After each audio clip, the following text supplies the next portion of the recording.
What? It's a 1911. I thought we were doing Magnum PI. Magnum PI, 1911, hello. Oh, just wear the shirt. All right. Misunderstood. Thought we were doing the whole skit. What's going on, guys? This is Burrs, and today I'm going to talk to you about and review the Outdoor Research Uberlayer. You all have seen this in a few different videos out backpacking, and that's mainly what I use this for. I'll use it around town from time to time, but mainly this is going to be in a backpack on a trip, and I really come to like it. There's a lot of high sides and one downside to this jacket. First, talk about the inside. You can see it has this gray material. This is a mesh material that is stretchy. This whole entire thing has some stretch to it, which is awesome because when you're on the move and you're backpacking, you know, like I am, you're gonna need to have to move around depending on where you have to go on the trail. So that's really cool. It uses Polartec Alpha insulation, which was designed for the US Special Forces originally. It really performs much better than, say, just a basic Primaloft, and that's why the cost on this jacket is a little high. Somehow this thing has the ability to, when you hit a little bit warmer weather or drier weather in the cold, it doesn't allow you to overheat. It really moves moisture out of your core very well.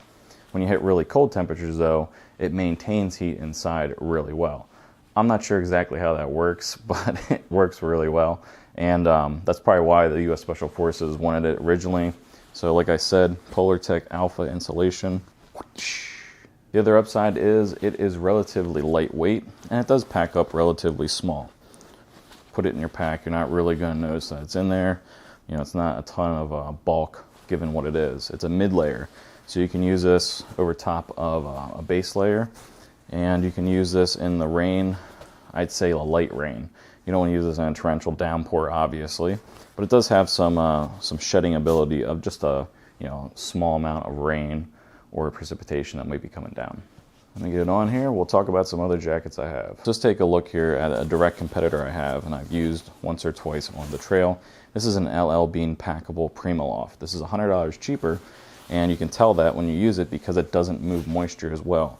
It uses Primaloft instead of the Polartec Alpha, and you definitely can tell that when you're out on the trail in wetter conditions. This moves moisture much better with the way that it's set up compared to the way that this LL Bean is set up. So it's $100 cheaper, but it doesn't move moisture as well. Next up is an Arcteryx SL. This is an Atom SL, which means that it has some insulation. This is the Arcteryx's core loft. Only in the core, the arms don't have it. So this is extremely lightweight. This is my favorite when it comes to a layer for almost every environment. You can put some layers underneath it, just like you can with this, and it really works well. It sheds off the rain well. It's a little bit stretchy, just like this one. They're very comparable. They're cut very similar. They're more cut of an athletic cut. They're not slim and tight or anything like that. They just have an athletic cut. The LL Bean is a little bit more of a regular cut. So if you don't like that athletic feel to clothing, the LL Bean might be up your alley. But these two are very comparable. It's really hard to pick between these two. I like both of them. And I honestly think you should just have both in your backpacking arsenal of gear because you can use them in different environments. This is going to be used, a lot of the year. You can layer underneath of it. This is going to give you a little bit more warmth than what this will. In regard to this Uberlayer, what are you going to put under it? Well, you can just put a traditional wool base layer or a synthetic base layer under it, like this one right here from Rafa. I have a review on that. I have an icebreaker right here. This is just a 250 weight wool base layer, and you can even use something like this icebreaker fleece underneath of this if it's super cold out. Maybe you hit the spot where you're going to have lunch for the day on the trail, you're a little bit cool, throw this underneath, and stay nice and warm while you're kind of more in a stationary position. So you can layer underneath of this, which is really good. Sometimes when you have something that's an athletic fit, you can't fit underneath of it with certain things. But like I said, it does have stretch to it. I really wanted to do the skit with the 1911. It's what Magnum used. I wanted to do the skit. So as fit goes, like I said, it's an athletic fit. I'm 6 foot, 210 to 15 pounds, depending on the season. And as you can see here, it fits me very, very well. I'm not sticking out like crazy or anything like that. It has a nice stretch to it, which is great.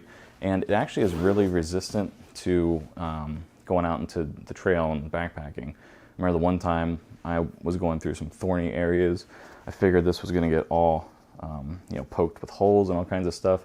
Didn't really happen, so I was really impressed with that out on that trip. Let's just talk about the specifics of this. This has a 30D stretch woven shell, like I said. On the inside, you have 2 pockets. Nice deep pockets. They're just mesh, as you can see here. On the top left breast, you have a pocket right here for keys, wallet, what have you. You have pockets for hand pockets. One comes with something to clip your keys onto so they don't pop out if you put them in there. And then you have one area that you can adjust the bottom hem with some stretch if you want. Man, now I screwed mine all up. As far as the zipper goes, you do have YKK zippers.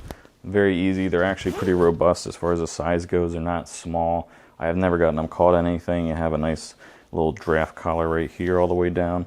That's a nylon one, so that allows it to not get caught up. You can unzip and zip this thing and not get it caught up, so that's really cool. The one thing I almost forgot to talk about is the hood.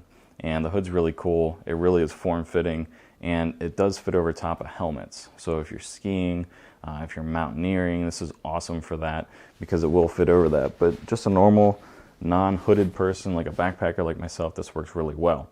It's really form-fitting with a string on the back. It really gets nice and tight, and it doesn't let anything in. I'll show you that now. Boom.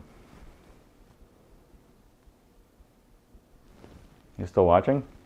As you can see, lots of highs with this jacket. There is one low, that's price. At the high end, you're gonna pay $350. At the low end, you're gonna pay for like $200 to $250, somewhere around there.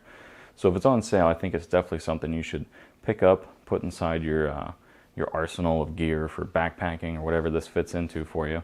But if it's around the $350 mark, that's a little steep in my opinion. So, and that's all up to you, your personal budget. So if you're looking for a mid-layer that is gonna do it all, you're gonna be able to keep it on for almost the entire season, minus the summertime, and you don't have to worry about overheating, sweating profusely, having to switch out layers and this layer and that layer, and having 3 different things. You just want to throw this on with a t-shirt, throw it on with a quarter zip in the colder weather. This is definitely going to be what you're looking for. So if that's what you're looking for, I definitely recommend checking this out. So if you guys have any questions or anything, let me know. If you guys do have this, go ahead and put in the comments down below how it's worked out for you, or better yet, make a video about it. Until next time, later.